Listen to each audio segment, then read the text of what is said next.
Good afternoon, everybody, and thank you for joining us today. We are right at the top of the hour of 2 o'clock on this fabulous Tuesday. I do want to give it a couple moments just to let everybody enter the room, answer the poll questions. We did have a full registration list, so I'm going to say we're going to start promptly at 2:02. 2:02. We will start this show in 2 minutes.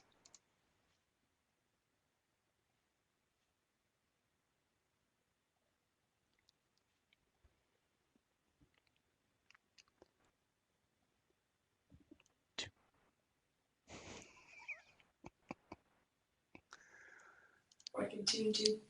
We'll be back. Yeah. Y'all should have your own radio Y'all show. should have your own radio show. We should. So, Craig, are Austin and I live? Yes. Yes. Okay. Let's see, we got a third of us here. Third of us here.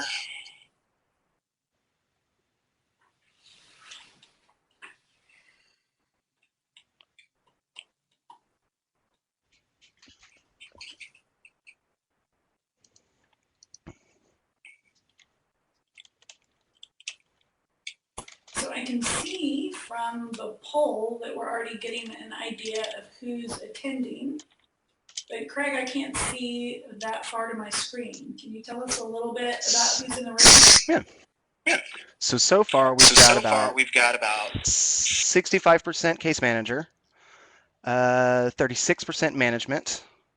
Those are the two responses for that. For services in the communities, we've got 39% shelter, 44% street outreach, 78% housing, 5% rehabilitation, 26% jobs training, 21% medical or dental care, 40% mental health care.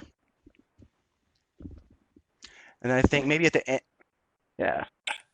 I'll bring them back up at the end just in case we get somebody that joins us late. They can answer, and we'll collect all the responses that we can. But we are going broadcast and broadcast. Those are the answers. All right. Well, it is 2:02. Like I said, we are going to start right at the top. So thank you again for joining us. I know we all have webinars and meetings and virtual and everything. So taking your time to enjoy this presentation with us is greatly appreciated. I'm going to go right into housekeeping. Your mics will be muted for the duration of the presentation. It just kind of kicks audio feedback, but please, please, please throw all your questions into the chat bar. I and Samantha will be monitoring those for you.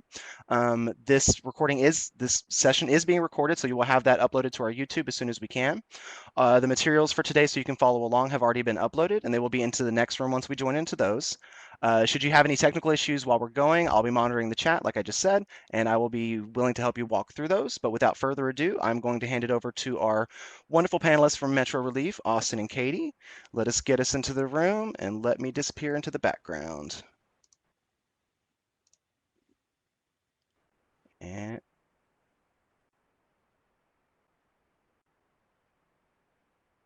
Bonds. And we are here representing Metro Relief today. Metro Relief is a strategic mobile ministry engaging in relationships and resources to combat homelessness. We're headquartered in the Colony, Texas, and we are so delighted to be talking to you about a really important topic in the field of social services in general, but also specifically to our beloved homeless population, and that is trust. That's a bit of a slippery concept for a lot of us. We all know it when we have it. We definitely feel it when it falls apart. But it can oftentimes be difficult to define and really understand how far-reaching it is in our world, particularly as service providers. So what Austin and I would like to do today is really take a back and forth between a theoretical exploration of what's out there in the world of research. What do researchers say about trust? What is it? How is it formed? How is it destroyed? And how is it useful in the world of social services? And then switch between that theoretical perspective back into a practical application, which Austin has a lot of expertise in, to see how can we put this into play in our field. We really would like this to be an interactive exchange. So any thoughts, comments, especially questions that you might have, please go ahead and put that in the chat. And as Craig said, he and Samantha Foss are going to be going through those questions and interrupting us periodically to put those back into the conversation.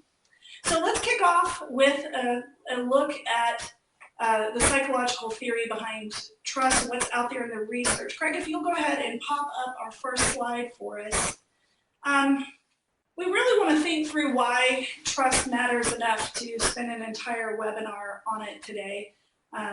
Trust is really, you can think of it as almost like the glue that cements most human interactions together.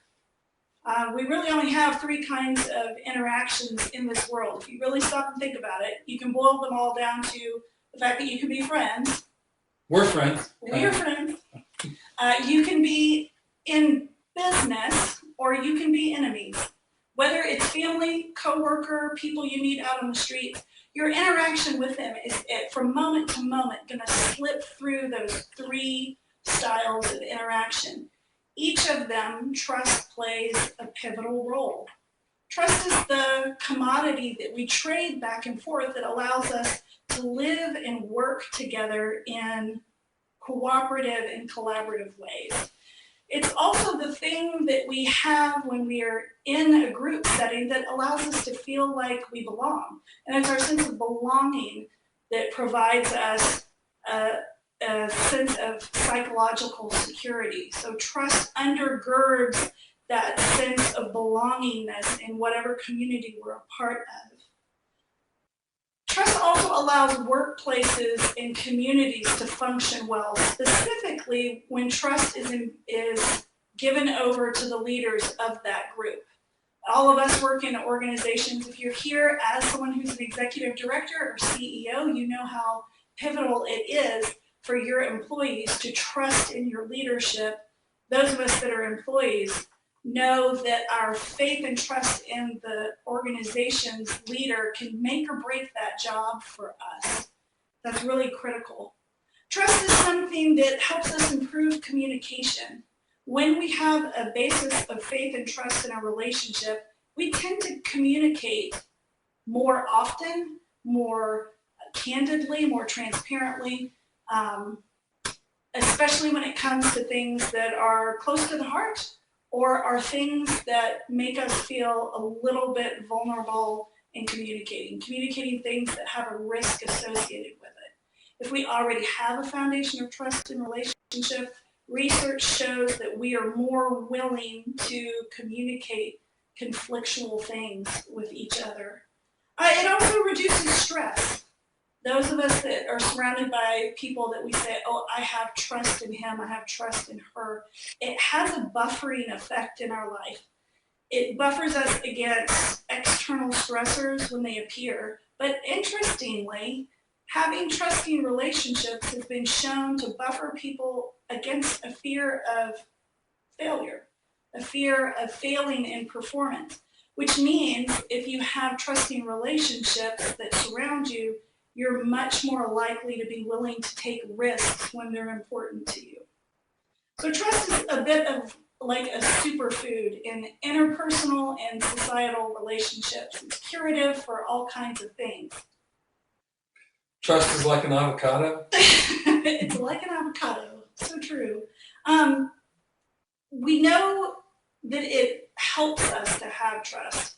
But I think more poignantly, we all know what it is when trust fails. I think I've been testing this out anecdotally in my life and asking people around me about trust and how they think about it.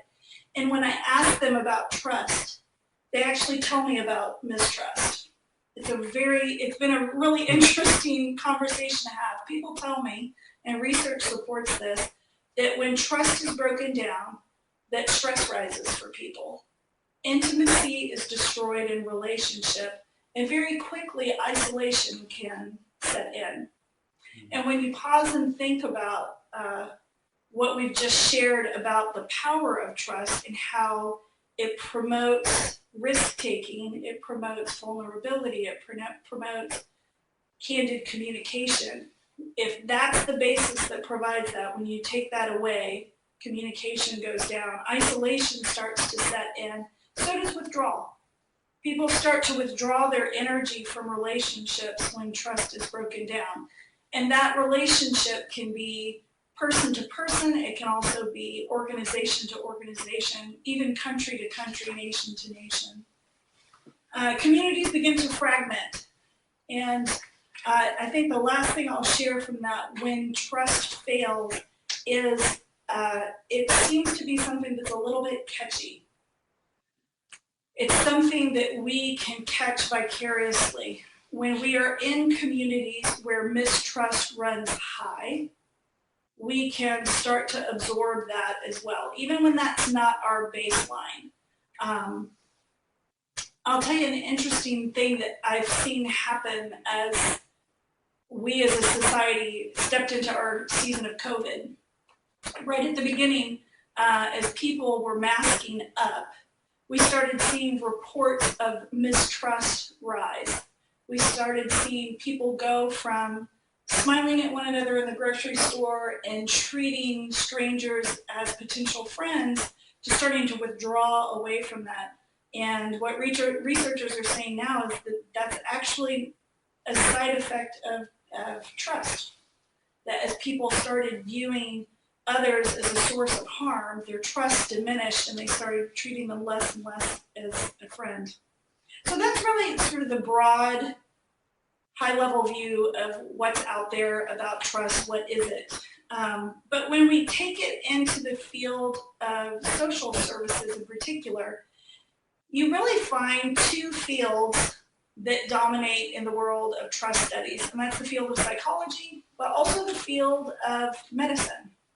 What we know in the field of psychology, and we've known for decades, is that relationships are the primary agent of change in therapy. And relationships are built on trust. So if you apply your old mathematic principles, if trust equals relationship and relationship equals change, then trust ends up equaling change in a therapeutic setting. And as we've prepared this presentation, and I've really thought about the kinds of risks we are asking our clients to take, we do ask them to take risks in changing how they think, how they perceive helpers, how they problem solve, how they decision make. So we're asking them to take a lot of behavioral risks. But at the same time, we are actually asking them or inviting them to make some deep psychological shifts as well. That means that whether you're a licensed therapist or not, if you're in the field of social services for the homeless community, you are in the work already of relationships as an agent of change. And that's why this topic has arisen for us today, is because if trust is the foundation of that relationship, then it ought to be the most precious commodity we have in our work, as far as the tools we use from within. The other area I said that we see a lot of trust and care work come out of is medicine, and a little bit of social work. And what we find is that trust in providers is associated with a lot of positive change. If healthcare receivers trust their healthcare providers, they report a significant decrease in anxiety, regardless of their physical circumstances and the challenges they face. They experience overall shifts in anxiety for the better. Patients show better communication, including the exchange of accurate and maybe vulnerable information. Medical professionals say they get a more accurate patient history if their clients trust them. And I know for us, getting a good, solid history from the people we're trying to help is important. Trust in healthcare providers has also been shown to be almost a motivational underpinning to a client's willingness to work, and not just work, but work hard. Clients report that when they trust their healthcare provider, they are more likely to feel energized and motivated to do the work that's being asked of them. Trust also is predictive of more rapid compliance with care, but also more consistent compliance with care over time. And in addition to that, trust in one healthcare provider predicts an individual's willingness to rapidly seek help down the road as well. And I think that's particularly important for our network of service providers as we are trying to raise our field, raise the trustworthiness of our field, that knowledge that as we are building trust with our clients, we are not only impacting their work with us, we are actually having a direct impact on their ability to work with the next agency down the road. We also know that most of us are not providing all the care needed in-house. That means if we're raising the level of trust in us, that's something that we can then leverage to help someone connect with the next resource they're going to need. The last couple of things found in researching trust specifically and working with the homeless communities, whether it's in mental health or whether it's in the medical profession, is that we know trust is important because that's verified directly from the clients themselves. Some of the research out there is based on a little bit of that roundabout research where you're asking elusive questions to people and trying to correlate it to other factors. But when asked directly without a prompt, what the most important factors were in an individual's decision to elect to work with a specific help provider, people experiencing homelessness significantly stated the number one factor is trust. Over and over and overwhelmingly so, people experiencing homelessness will say, well, I decided to work with him or I decided to work with her because I trust her. I think we all know that there's a pivotal moment when we're working with someone right at the beginning, that notion of you only get a little chance to make a first impression, that pivotal moment where we have to engage with someone. And trust is a factor that plays a heavy part. And later on down the road, we're going to talk about how do you practically establish trust with somebody in a very, very short amount of time. But just know that that's the top factor. Right under that, under trust, the next important factor was stigma, the perception that the help provider would be stigmatizing the individual. They would have bought into a societal stigma. And then the third factor is the care process itself. So that's a little overview of what's out there in theory and research, but I'm going to punt it over to Austin to talk about his practical experience in the world of trust. And I'm going to interrupt just for a moment. If y'all are only seeing as participants or speakers, if you go to your top right, you should see 3 dots to exit to the full screen. And then you'll be able to see their PowerPoint in the chat. It prompted for some reason for it to go full screen to speakers view. So I just wanted to make sure y'all could see the chat and put in any questions or comments. And then I will pick it back.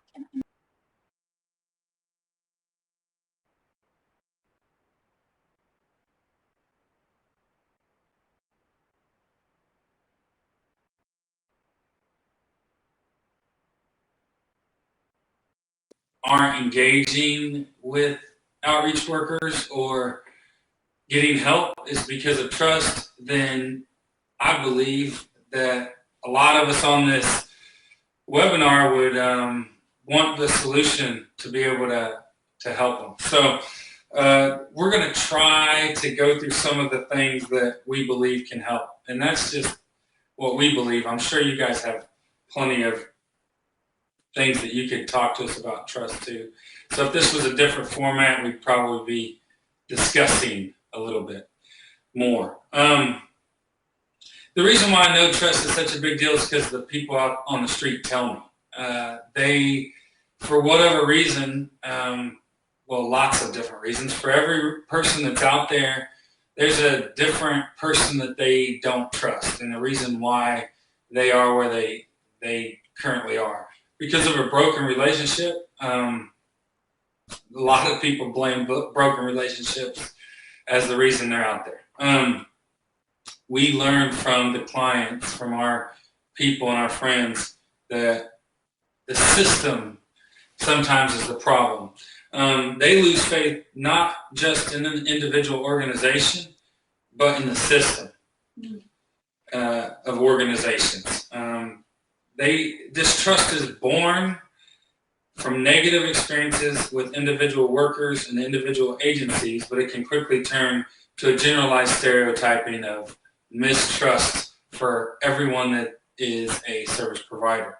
And I'm sure some of you have experienced that.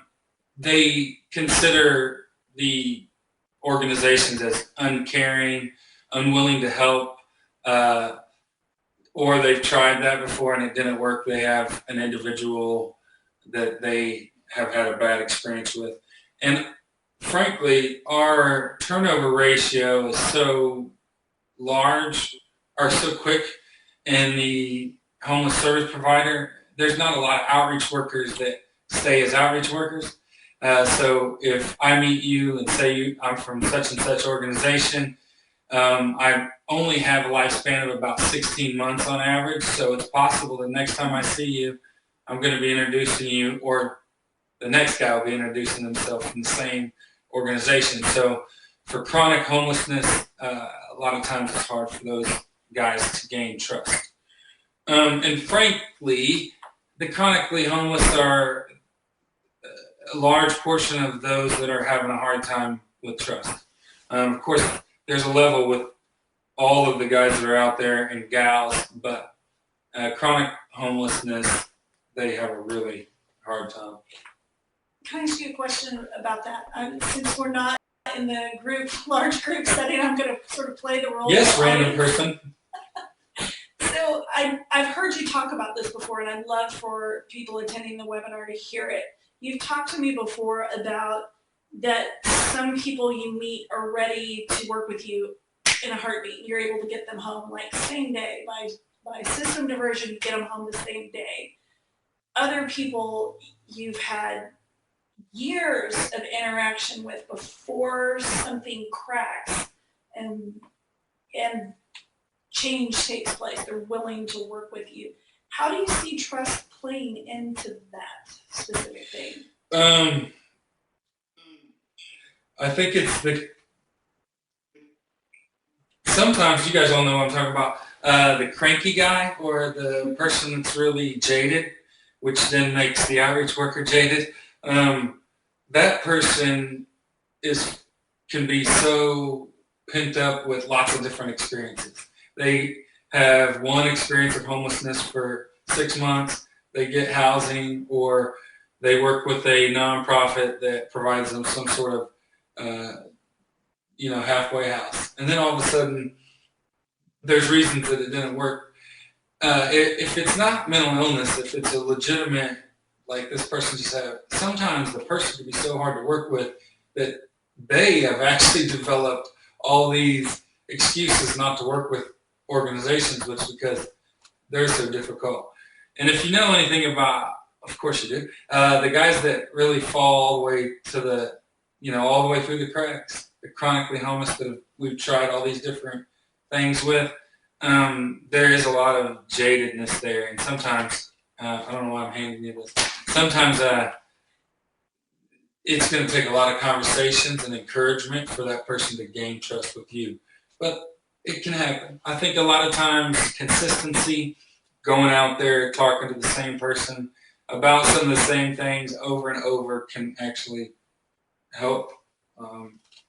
People can develop a vicarious mistrust too. People assume the opinions, kind of like a group think, of those that they live around and live with. So if you're coming into encampments, they can have group think mentality.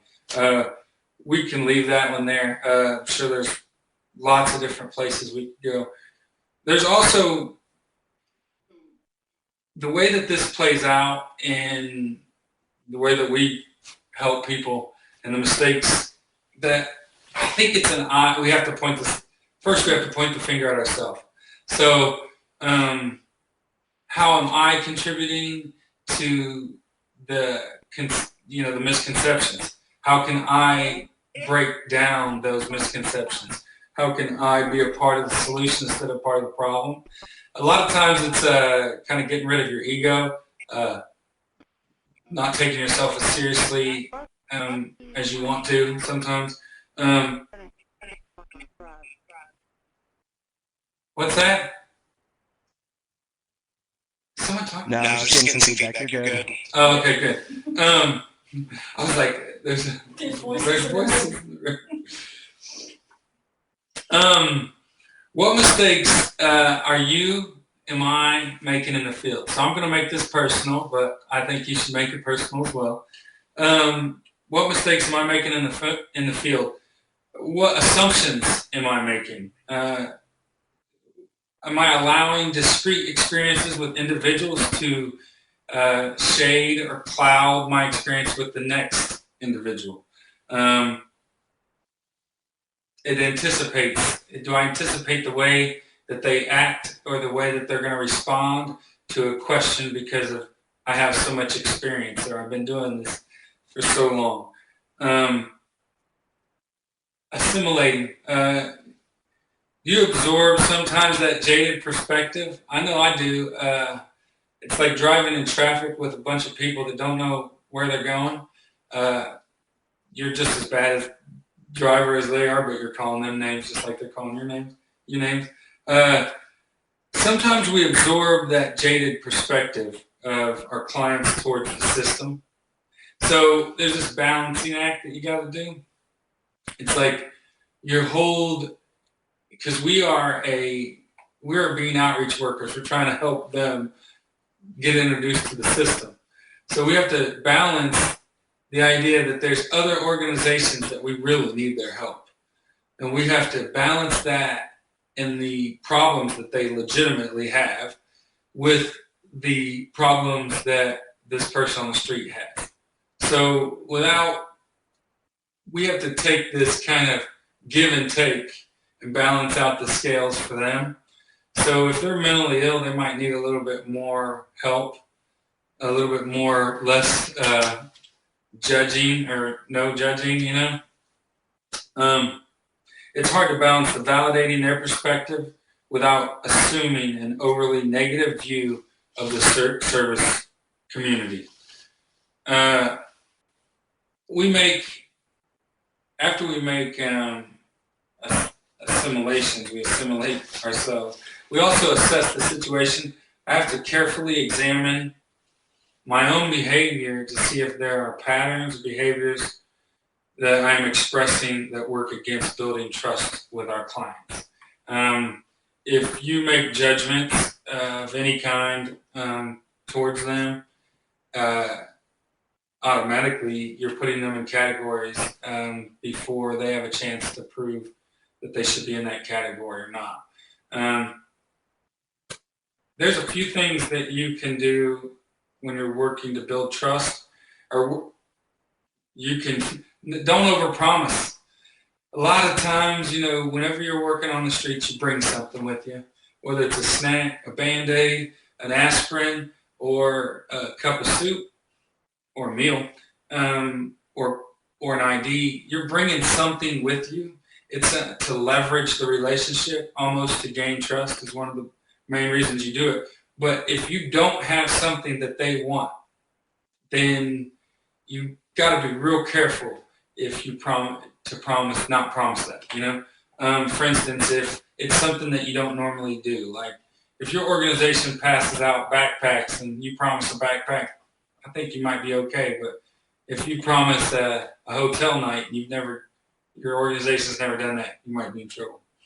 What about promise of time? That's a good one. Been on my mind. We're in a meeting a couple of days ago, and there was a little bit of a debate on how much information to share with the people we were going to serve. And I understood the other party's argument, but I felt like there was also a balance between not giving them a timeline for a process,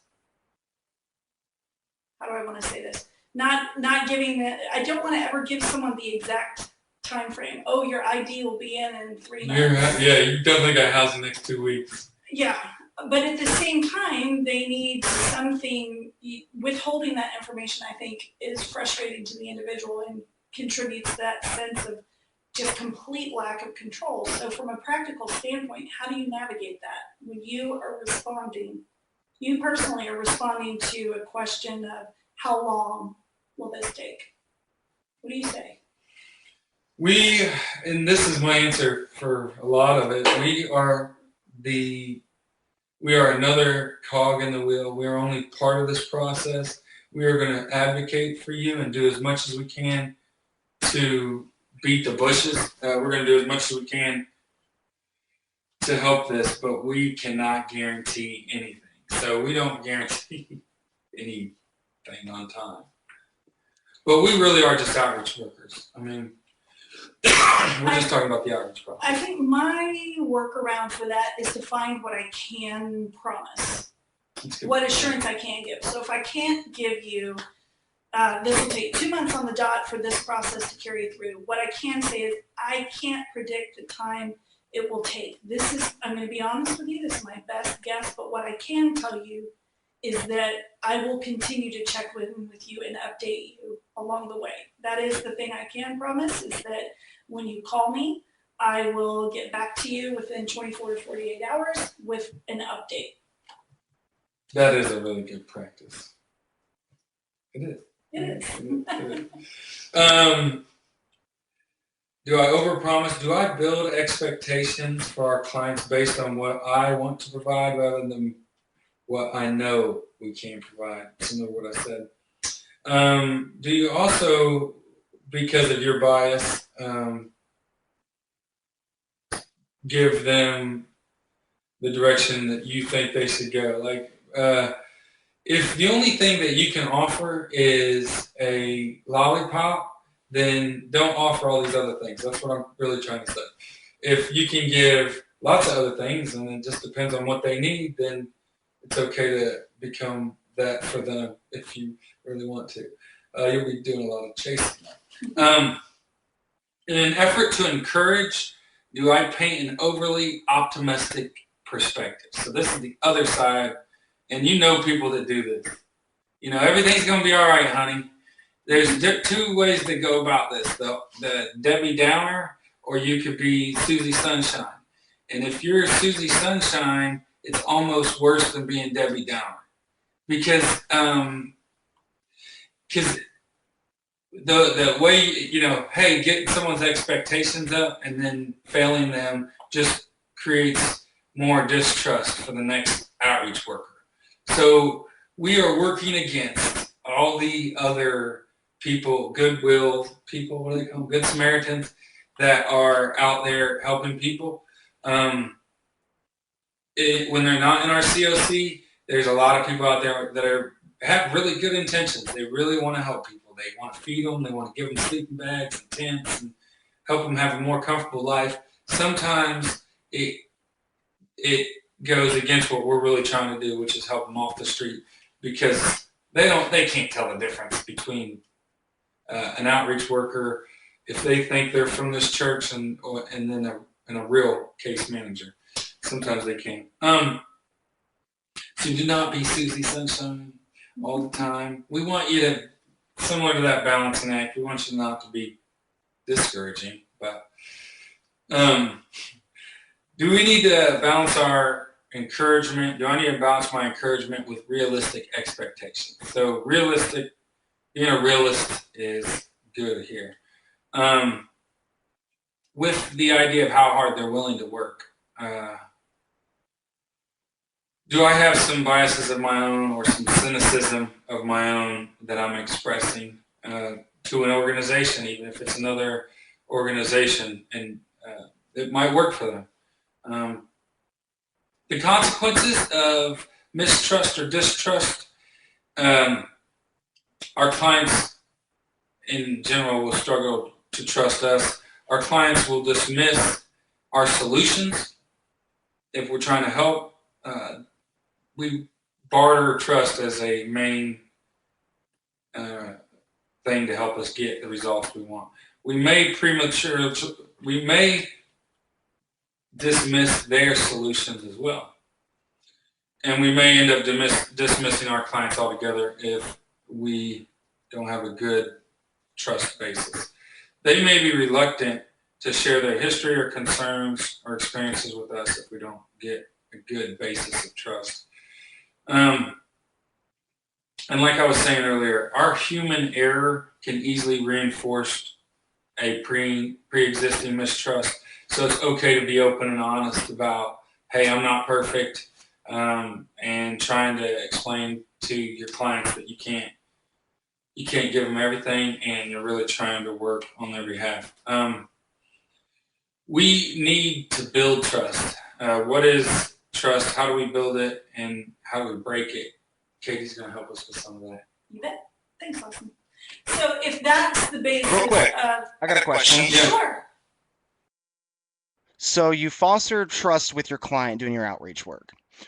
What tips would you have to help bridge the distrust that they would have for any referrals you would hand that client? Say they've already dealt with agency A, B, and C who you were going to refer to, so they don't trust them, but they're trusting you. How do you bridge that mistrust and get them to trust or retrust in agency A, B, C?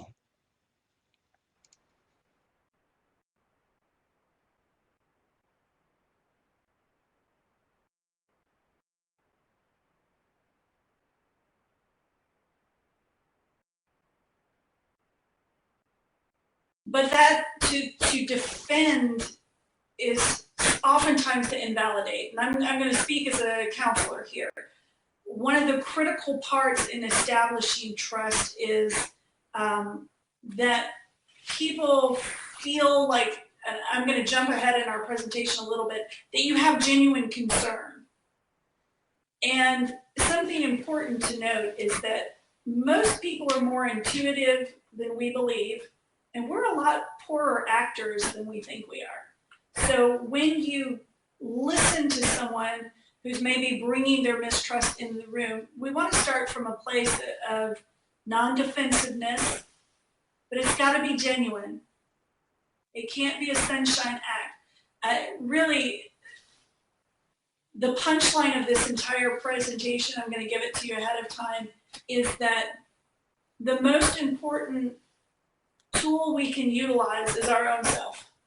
But it has to come from a place of complete authenticity, because people can pick that up so fast. You know this from your own experience, how quick you are to know when somebody's presenting a bit of a false front. And the homeless community over time, at least from my own anecdotal experience, seems to have sharpened that sense of authenticity because of the demand for it for survival. So when somebody comes in, I want to start from a non-defensive posture and validate their experience. I want to be able to even if I can't verify, I'm not there to be the judge and arbiter of truth or lie in what they're saying, but I do want to validate their experience, to say I can see how frustrated you are, I can see how troubling that is, and I'm sorry that you experienced it that way. I can't go back and fix that. I wish I could. But what I can do is take what you've told me and let it shape how you and I work together.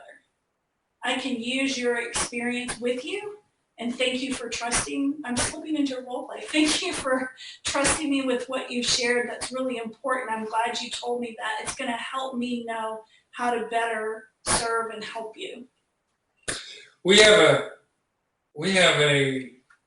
an outreach worker. They were pretty new, and they went the opposite way on this. They had a client. They were trying to help the client navigate the system. The client kept talking about how bad this one organization was. It happened to be the housing that person was staying at. Our outreach worker went above and beyond what they really needed to do and took up this person's case all the way to the organization's leadership.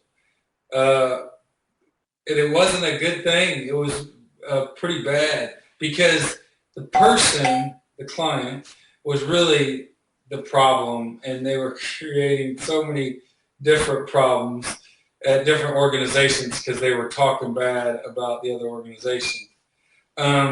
We have to be, so that's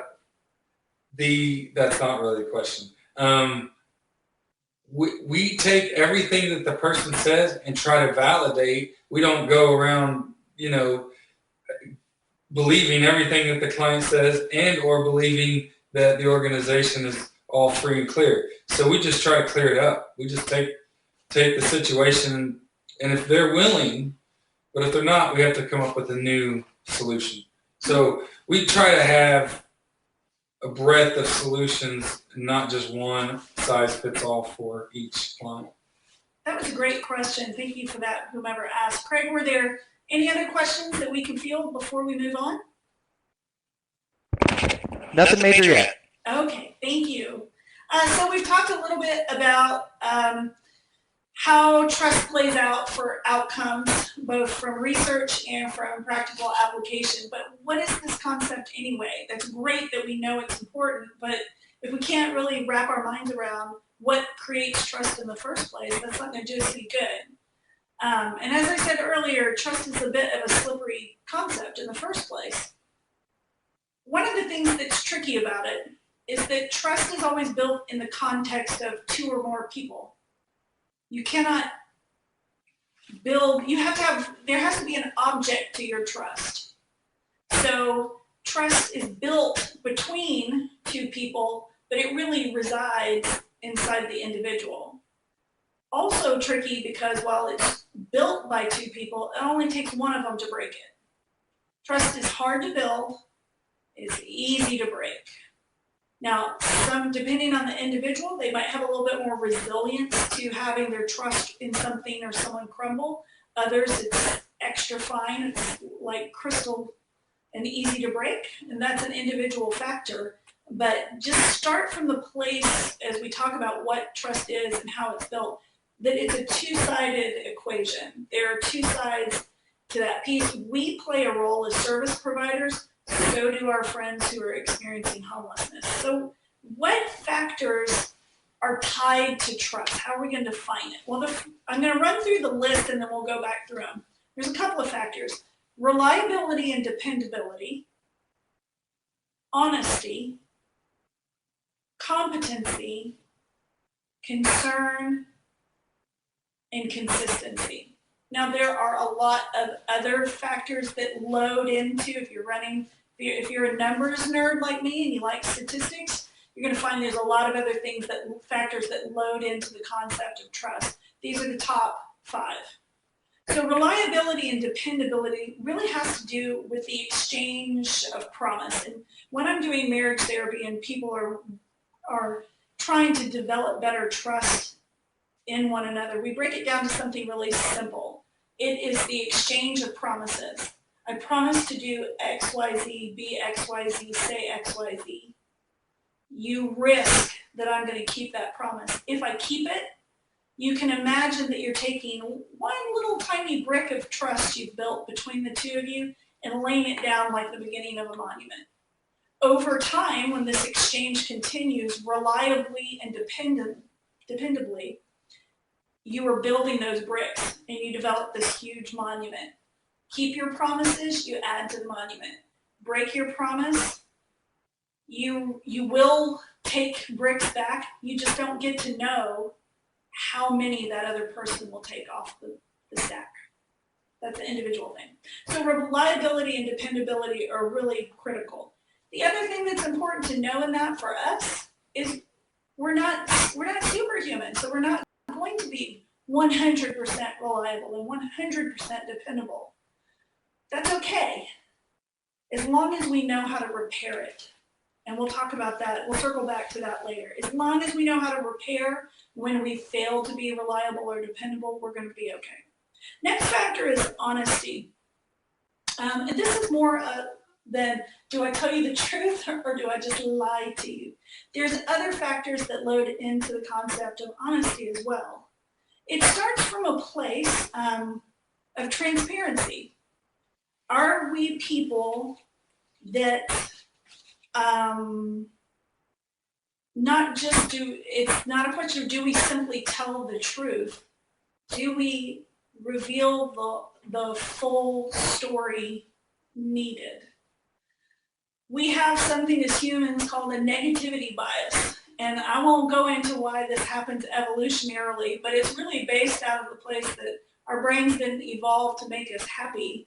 They evolved to make us survive.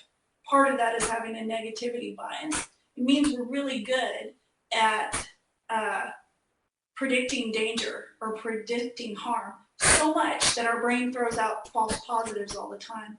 Why does this matter? Because when you don't provide transparency, people are going to fill in the blank. The human mind does not like a vacuum. It always fills in the blank. And because of that negativity bias, guess what? We tend to fill in the blank with something not very favorable or not very good. So that's why transparency is important. You don't want people filling in the blank that you've left out there with something scary or harmful. We have that natural fear of the unknown. So share with others candidly and openly. Another piece of honesty has to do with sincerity, authenticity, and my favorite is congruence. I love that word. It goes back to that idea that we're not really great actors and people are more intuitive than we think. Congruence is about, are we expressing externally what we really feel internally? You all clearly don't know Austin and I, but he is very intuitive and he can bust me so fast when what I'm expressing is incongruent from what I'm feeling. So when I'm with a casual friend or coworker, that's okay. We have a long history to base our relationship on. But when I'm out on the street, I'm really cognizant of that. Am I being transparent? And my litmus test for that is what I'm saying and expressing congruent with what I actually think? That's a factor that even surprised me about where trust comes from. Do we genuinely mean what we express? Does what we say align with what we're thinking and feeling? The next piece is competency, and actually I think this is the easiest part of developing trust with our clients. Do we know what we're doing? Do we actually have the skill set required to do the job that we've said we're going to do? This comes back to a place of, are we training our personnel the way we need to train them? It's partly why Metro Relief is so dedicated to our outreach training school, which we'll talk about at the end. Making sure that we are raising the level of professionalism across our entire field. I always say that I want to see our best and our brightest people as frontline workers, because that's really what our friends deserve. And I know in our organization, we make sure the sharpest people are at the front lines, and they are razor sharp people. They are completely competent, and we need to be able to clearly portray that when we are working with our friends. The last two, concern. Making sure that we are willing to Genuinely care. That we genuinely care. I know that people don't go into this field because we're just looking to get loadedly rich. I know that people are driven by compassion. The question isn't, do we feel it? The question is, are we comfortable expressing it? Oh, that's tough, and that's again why I come back to the idea that the most important tool we have is our own self to use, and are we developing our willingness to openly show an appropriate level of affection and care for the people we're serving. They got to know that they matter to us. The last thing is really a pillar at Metro Relief, which is consistency. Are we the same over time?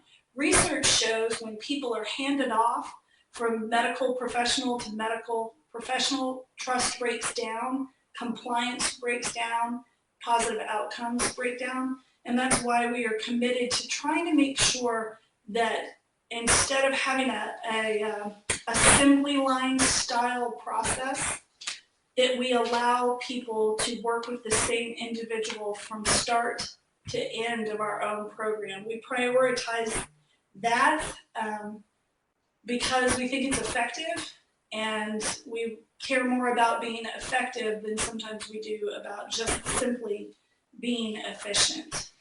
So how do we, if that's what trust is, based on those 5 factors, how do we develop it? I said earlier that the simplified explanation is that it is an exchange system.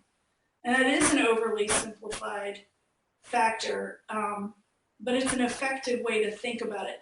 But the truth is that trust is a little bit more complex than that. I would wish we were in a group setting so I could hear from you all how you in your own personal life see trust being built, and how you see it being broken. But from our own experience and from also what we see in research, it is something that is built over time. It is something that takes intention in some circumstances. When you have two healthy, what research shows is when you have two healthy people with a long history of trusting relationships behind them, they can develop trust in new relationships without much effort or without much consciousness about it. The opposite is actually true. If you have a long history of broken relationships, a long history of distrust, not just in others, but in oneself, it is going to be a tough mountain to climb, and one that we have to engage in with a high amount of intention.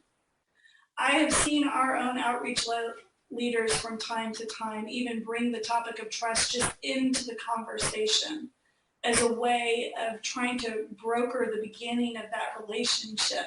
And I've seen it be really effective too. I don't want to get too much into the practical side, Austin. I'm really going to let you take that over here. So if this is the theory of what trust is and how we build it, can you give us the overview of Metro Relief and how we built, or how you built the operation to keep trust at the forefront of what we do? Yes, we come. Are there any questions? Or go ahead and interject. And Craig, I'm going to have you go ahead and go forward to the next slide for us, if you would. I came from New York. In New York, we used a bus. In New York, it's real easy to find people that are sleeping outside. Lots of different reasons. They've been doing it up there for 35 years. And whenever we came down here 10 years ago to do it in the Dallas, Fort Worth Metroplex, there were 3 main core principles that we've realized were the linchpin of, the linchpin is relationships. It's all built around relationships. But these 3 things are really what makes them successful and what makes Metro Relief successful here in the Dallas area. Relationships are the key, and it's all based off of that. We have relationships with several different people, but the first is the one on the street. The guys and gals that we meet out there, we're really trying to build a relationship so that we can help them off the street. Sometimes it takes a long time, like we talked about that a little bit. And sometimes it's right away. We found people outside that have trusted us because of our reputation or because of somebody else referred them. We've been able to help people really quickly sometimes. We address all the issues surrounding trust in a relationship. We try to One commonality amongst our friends on the street is a long history of broken relationships, kind of like what you said. If any one of us, so you could think about your own situation, or I'll think about Katie's situation. We have probably 30 different safety nets set up for ourselves right now. Maybe you have 20, I don't know. But the first safety net would be your spouse would not allow you to be outside. The second one would be your father. And then the third one, it goes on. And there is safety nets as far as a bank account, or someone you can call for money. A lot of those things have happened in these people's life, and it has went down downhill because of broken relationships. People connect with and grow to trust us because of our consistency, just continue to go to the same places. We try to rebuild relationships that they might have with others. Like earlier we talked about an organization that we would have to barter a relationship with. Sometimes it's family. If they have left a place that they had a consistent place to stay, usually I'll ask them why they don't have that place to stay anymore and what happened. Sometimes we can rebuild that relationship with them. They can rebuild the relationship too. We provide encouragement. Excuse me. It's funny because the word repeated failure, because I was repeatedly failing. Repeated failure and broken promises create despair. You guys all know that. Think about the people that you work with. Relationships bring a source of hope and encouragement. We go to the same places at the same time every week. We're mobile case managers. And as we're mobile, we do it two different ways. One with the bus, and one we do it with just vehicles. The bus creates a little bit more of a large gathering. So if you know of a place that there are a lot of people that are sleeping outside, we'll take the bus. When we get there in a consistent basis, we do same time, same place. It develops a consistency for them so that we can build that relationship. And am I remembering right? I think when I first came on board at Metro, one of the things you told me about the bus operation. So as I said in the beginning, we're all mobile street outreach as an organization. I know there are a lot of you that are here from shelters and from medical professions for the homelessness or for the homeless. You've mentioned to me before that part of the reason that you have the operation set up the way you do is that people can engage with Metro Relief with minimal trust and minimal investment. Yeah, so we are all mobile and we're outside. We have that food truck, which is a food bus. I know you've experienced where people really don't want to come inside. They don't want to go inside doors. There's lots of different reasons for that. You could name them just like I could. But one of the main ones is they're not used to it and they are not prepared for it. So when they've been in buildings in their previous life, they were dressed for it, they smelled right, they had a shower. Now you go into a building and they would like to be a little bit more prepared. So whenever you pull up in a car, you remain outside, so it's a little bit less intrusive. We give people the things that they know they need in order to help them with the things they don't know they need. Like we give them socks. They know they need socks, but then we start developing trust. They don't know they need that sometimes in order to help them with getting into a different organization. We really do try to facilitate a customized approach for each person.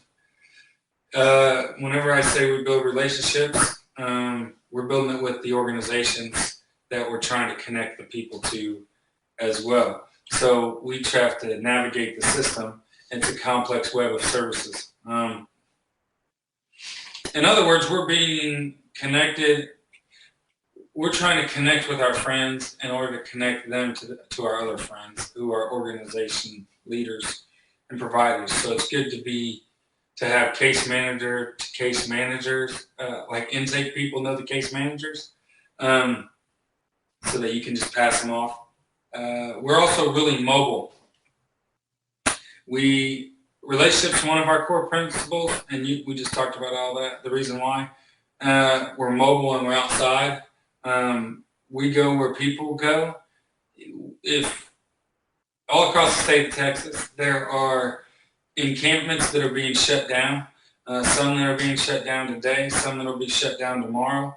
The people need to move. They're on illegal property sometimes, public property other times. We know in other states that it's become such a problem that the homelessness is almost becoming illegal some places, or is illegal. So we have to be mobile in order to help our friends experiencing homelessness, because they're mobile, they're transient. Their place that they sleep hopefully doesn't change very often, but it does. So we have to change where we go. We go to the same place every Friday at the same time for long periods of time, and then we might need to move, and then we're real conscious about where we're moving. We're out daily being mobile. We don't take the bus every day, but we do take other cars into other areas and to do follow-up, but also to meet new people.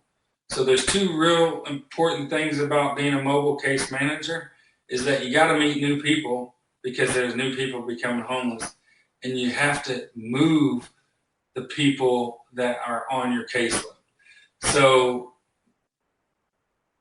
we bring them and we accept them as a case at the bus or in an encampment, and then it's our job to help them with the very basic things, socks, suit, hygiene, and then we try to connect them, other basic things like ID, birth certificate, we can order right on the spot. Once we do that, they become one of our cases. It's our job to help them off the street. And Craig, you can forward the slide for Austin, and it will begin showing this funnel process he's describing.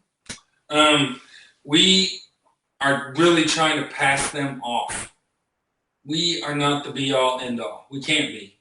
We know some people that can help with housing. We know some people that can help with detox. We do know some people that can help with halfway houses. Not everybody, or in our situation here in the Dallas Metroplex, if we get someone on the coordinated access system or the HPL, the housing priority list, they're not getting housed next week. It might take a while. So we work a process that's very, I think I can explain it pretty quickly.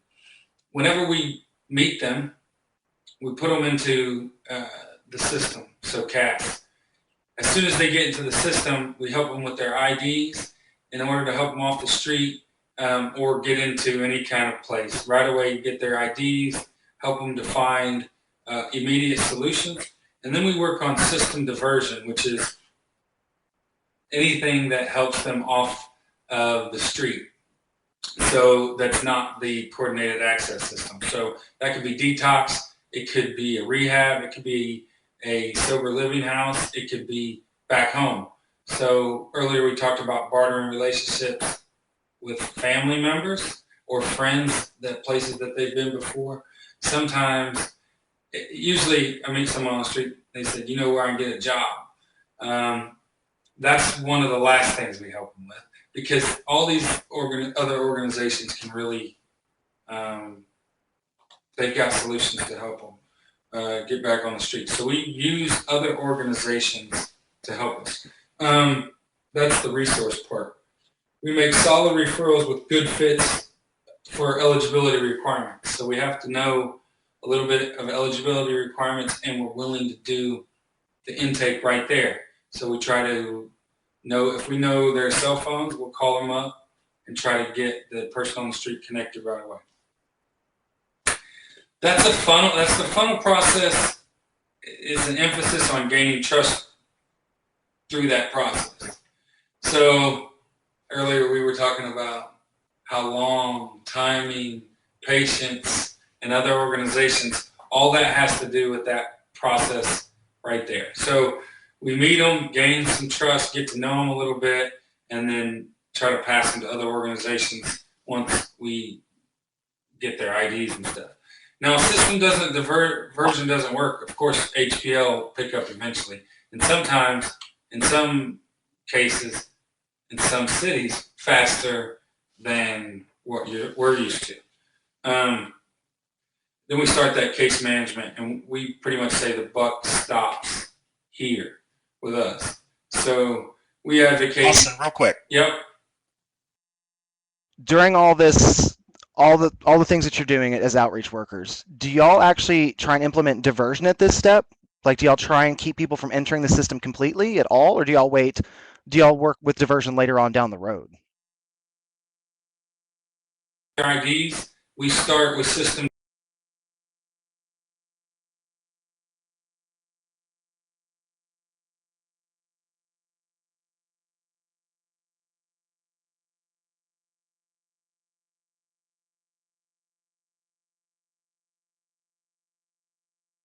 So forth. I've asked about somebody's mom so many times that they quit seeing me. So we have to be real careful. I have to be real careful on making sure that we don't rely too much on. The reason why that didn't work is because they had such a bad relationship with their mom, but I thought it would still work. So I was encouraging them to go back because the housing priority list wasn't going to work for them for a long time. So yeah, I think, yeah, we do it right away, and every time we meet them, at least to understand where they're at today. You know, like, you talk to anybody back home, or do you have any friends and family you're still in contact with that you were 5 years ago? Questions like that. And I think one of the reasons we do tend to come back to that's such a wonderful question, is based on this idea of trust, and that trust facilitates full communication. Is someone going to tell us their full family history and the quality of their relationships with their mom and their brother and sister and their kids? Or are they going to talk to us candidly about the barriers in that relationship on our first meeting? Possibly not. But just because they say no, that's not an option on that first meeting, we still at Metro Relief come back to that question, because as we get to know them and learn their story, we find out whether or not that's a realistic option. Sometimes we end up finding, of course, that, goodness, how many people have we sent home that their family was actively looking for them, wanting them so badly to come home, and they couldn't find them. That tends to take a little time and finesse to make that happen. We've also helped law enforcement find people that are wanted too. That's not always the best way to keep gaining trust, but they were wanted, and for a major crime. That really, system diversion is my favorite, to be honest, because I know there's lots of organizations out there that can help people and want to help people. They're just not always connected to the HPO or the CAS system. So I wanted to tell you, I know we have, Katie needs to talk about some stuff. I want to tell you about a guy that I know that this worked with. His name is William Gary, and I met him in the Bronx. He's homeless for 17 years. He was a crack addict, started using when he was young. And he wore, these guys, well, not in Texas as much, but up north, there's these guys that wear like 16 layers. And I've counted, that's how I know it's 16. William was wearing 16 layers. This guy, had so many different jackets, coats, you got to make sure they go on in order. Because if you got the small one on, you got to make sure. So William Gary, we would go to the same spot. Actually, in New York, they were going to the same spot on 183rd in the Grand Concourse, New York City, for 18 years. The same spot every week. And William had been coming for the last 12 to that same spot. Saw him every week. Hey, William, what's up? And he'd go by different names, Willie, Will. But as we got to know him, he loved seeing us. He'd never miss a week. We would always bring the same soup, so it wasn't the soup he was coming for. And we developed a relationship with William that was unique. And it was one week we showed up, but William didn't. We was like, where is William? His buddy said, William's in the hospital. He came down with something. We don't even know what's wrong with him, but he's not doing good.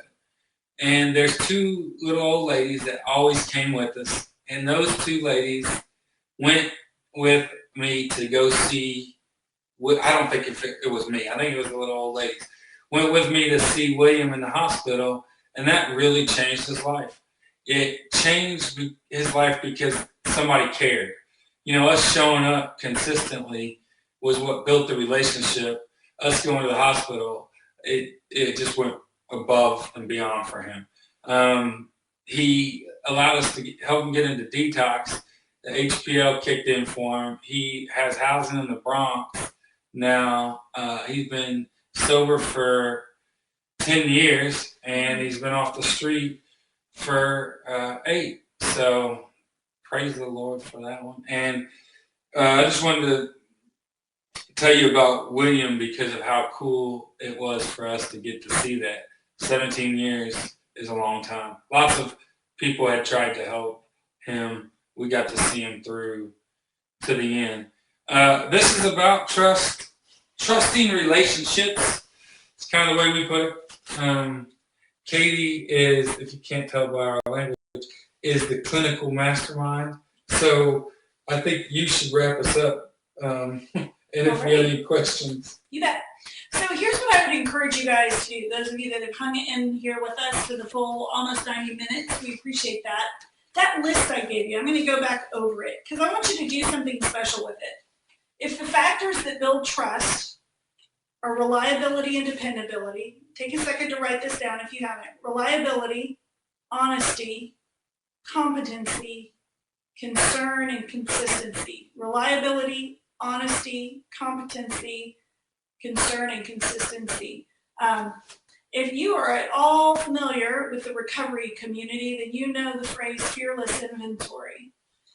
We take a fearless inventory of our life in the 12 steps, and I'd love to invite you guys to take a fearless inventory of yourself with these factors in mind. Not just of yourself and how you function as a case manager or as a leader of an organization, but also to take a look at how your organization is doing on these different aspects. Each one is important to establishing trust. I hear that in William's story. You guys had the competency, reliability, consistency, and honesty, and that final piece of the puzzle seems to be concern. That final piece that made William say, okay, I'll listen to you and I'll do what you say. I don't know many days of the week that I am willing to put more trust in what someone else says over my life than myself. Like normal, average people, think about yourself. When was the last time you, outside of when you're listening to your doctor or some extreme case, that you just cast aside what you think will work and what you think needs to be happen and completely trust what the other person's saying? But that's the audacious act we're actually asking out of the people we serve. I think sometimes we think, oh, well, why aren't they listening to us?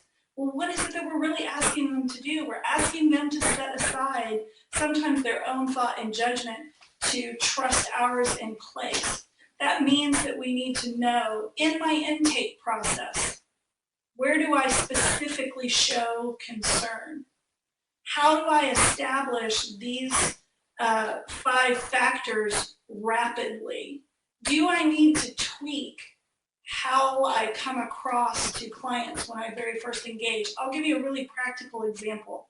One of the things that we encourage our own people to do is to know their intake tools so well that they don't have to read them off of a sheet. It absolutely changes the way that assessment feels. It goes from being transactional to being interpersonal and warm. So they're not ticking off a box as they go, but instead those questions come out in a very conversational manner with a lot of care behind them. So that's a practical tweak you could make to take some of the clinical nature out of even just that initial intake. Take a look at are there places that you could be more transparent with the people you serve? Are we so used to giving our own spiel that we're leaving out details? Do we need to stop and slow down and be a little bit more thorough? Are there places where we need to be a little bit more humble, take more of a person-centered approach, and assume I don't know for certain what this person needs, therefore I'm going to take a beat and listen to what they say they want and need. I'm going to show that validation for their own experience.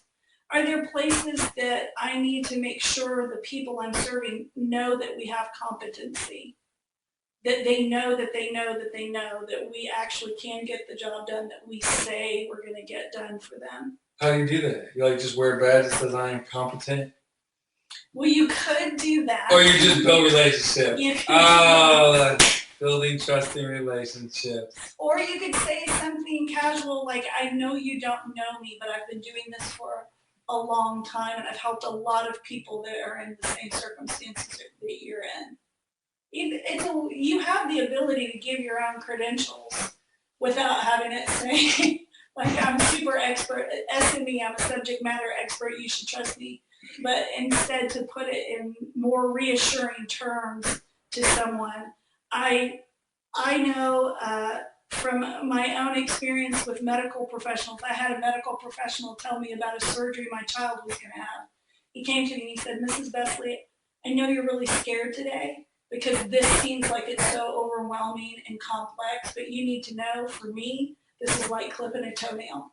And all my stress just went through the floor. So there are ways of us expressing our competency with people to say, hey, I know that this system is confusing and it's hard to navigate and you've gotten a lot of different information, but this is all I think about every day. So he dumbed it down for you? He did. So he's like clipping a toenail. Like clipping a toenail.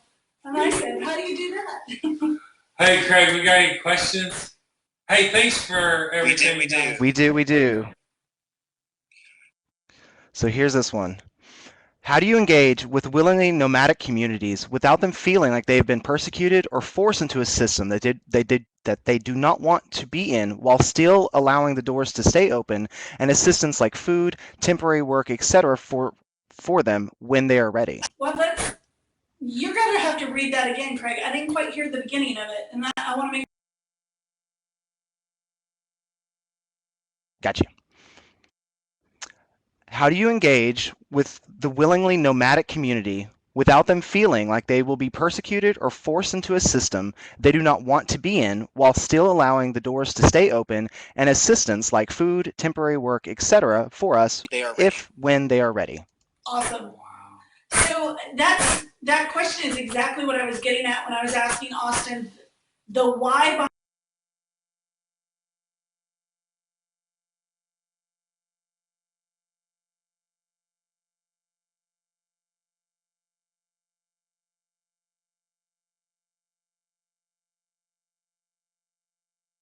We do this. We do it specifically, I think, to aim at this question. The bus is a no strings attached option.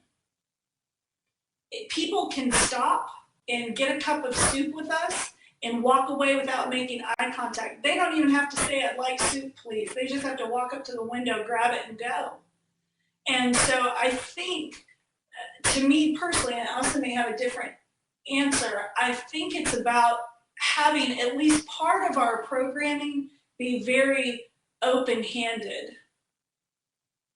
You can come and you don't need to like me, you don't need to respond to me. I am willing to give to you no matter what.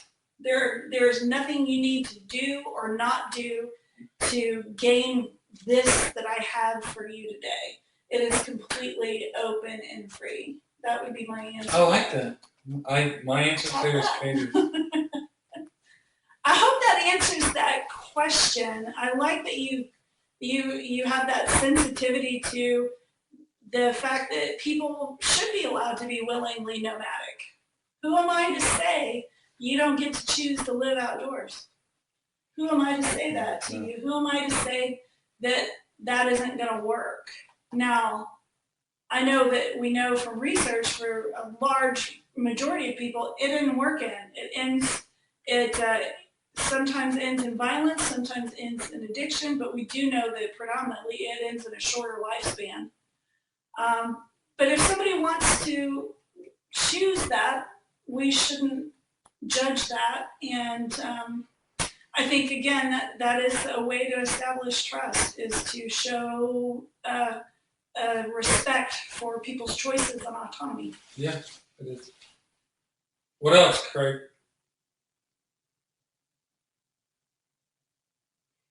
People are typing. People are typing. We got 9 minutes for those last-minute questions. Okay. Well, while people... They did say thank you, that they really liked your response to the nomadic communities question, so we got that. Let me scroll and make sure we didn't miss any, though.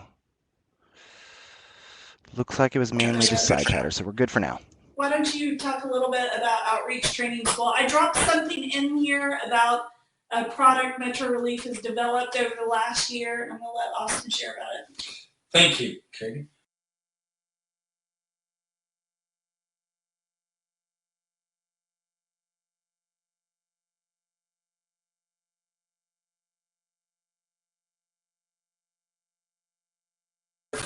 Trained Baltimore, a group in Baltimore to start doing what we do. We just trained Columbus, Ohio, and Detroit, Michigan. There's a group in each one of those cities that are doing what we do, how we do it. And we'd love to teach other people how to do it. I heard that there were a lot of shelters on here as well. One of the things that the shelter is one way that people who are homeless get into the system. There is a whole other group of people that exist in the homeless community that are sleeping outside in encampments and stuff. That's really what we're talking about today. But we also are really interested in shelters, learning how to do street outreach, because there's some misnomers about shelters that you guys know very much so. So you can email me at austin@metrorelief.org to talk more about Outreach Training School. You could also email katie@metrorelief.org. You can call us at 214-705-3555.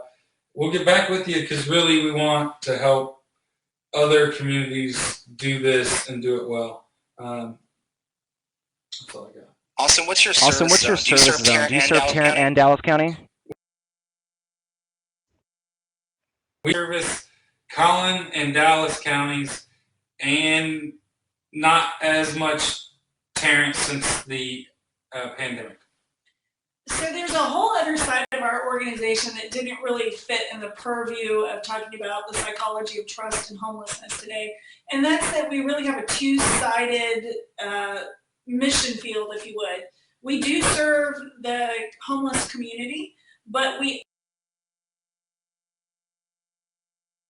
to reconnect the resources of the suburbs back into our inner cities. So that's why we are strategically located in the burbs, so that people will come willing to serve on our bus units with us and plug back into the inner city. That's our way of increasing advocacy and fighting against stereotypes, stigma, and really working to re-engage people that sometimes get out of the bubble here in the burbs, to re-engage their resources back into the struggle people are facing as they battle homelessness. So again, thank you guys so much for joining us. Craig, unless there are leftover questions, we will wrap up. Please don't hesitate to reach out to Austin and I. We would love to get to know you. Feel free to send us feedback on the seminar or questions that you have for mobile case management or how psychology of trust plays a factor with our homeless community. Perfect. Perfect. I'm going to monitor the chat for questions that are coming in. We have 5 minutes left for anybody that does have any outstanding questions you want to ask right now. The contact information slide is in your today's presentation material, so you can download that and get in touch with them. I've also added Metro Relief website to the web links pod in case you want to go Their website tinker on their website as well.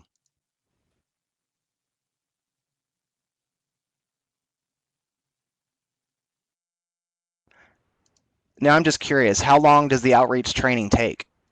Well, You want to come, Craig? that depends.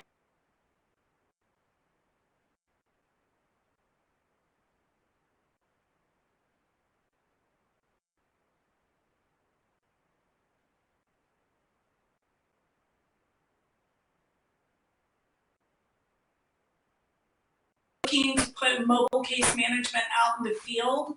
They're wanting to get outside the traditional four walls, get into encampments, outdoor places. So that's for professionals. Just started providing training to other groups. For instance, we have one organized for the Black Male Alliance in the city of Dallas. This is a civic group that has said we want to get involved in combating homelessness in our own neighborhood. How do we do it? So we are also engaged in training highly informed volunteer base. These guys aren't going to actually come and volunteer with us. They are going to volunteer with other agencies and organizations in their community.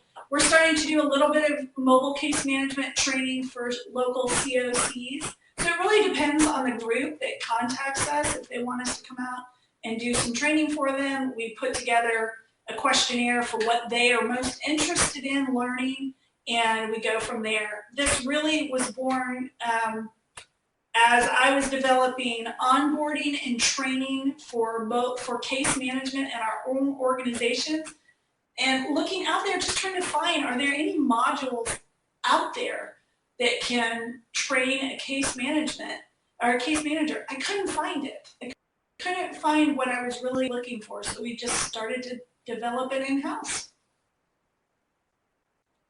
That's one way to do it. Yeah, it is. Let's see. Have y'all considered hiring people with lived experience as as outreach workers? Oh, we do have people with lived experience for sure. I will tell you from my experience, I don't want to make it sound like if you don't have lived experience, you can't become a great case manager. Of course you can. But our best case managers are people with a background in addiction and personal background in addiction and personal lived experience. I think it's part of the, I'm torn. As a psychologist, I'm torn between, is it a trust issue or a likability issue? It goes in that field of relevance. You are relevant to me because we have shared experience. I don't know if that's helped form trust. Instinct says no, that's actually a likability factor. So absolutely, we love to have people on our staff that have lived experience. I think it does speak to the trust issue because, I mean, from my recovery background, they would send in the newest counselor who just got out of school, had no history, had no substance abuse issues, talking to me about my issues. I'm like, you have no idea what you're talking about. I'm literally not going to listen to you. No, it's definitely, there's a kind of knowing that you only can develop from the inside.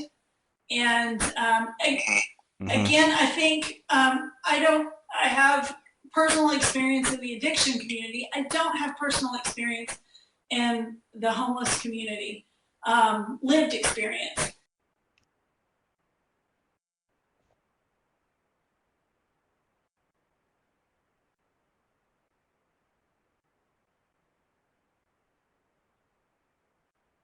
Mm-hmm. Try to see this through your eyes. If the more you will share with me, the better I can work for you and connect with you. And that's how I address it. I think you just open and say, hey, this is a place of my own ignorance. I don't know. And boy, we love it when people are willing to say what they don't know. Just as humans, we like to know that somebody else, the people we're working with, that there's something you don't know. You're human like me, and you have your deficits. So let's name them. Let's name them and claim them when we're working with our friends. Perfect. Perfect. Well, that was the last of the questions, and we are right at 3:30, so I want to be cognizant of everybody's time. Katie and Austin, thank y'all so much for presenting today. I'm sure you're going to have some emails to get back to once we're done with this. I will start working on downloading this presentation and getting it uploaded to YouTube as soon as I can. But without further ado, good afternoon, everybody. Good afternoon, everybody. Thank you so much. Thank you, Craig and Samantha. Thank you, everyone. You'll have a good one. You'll have a good one.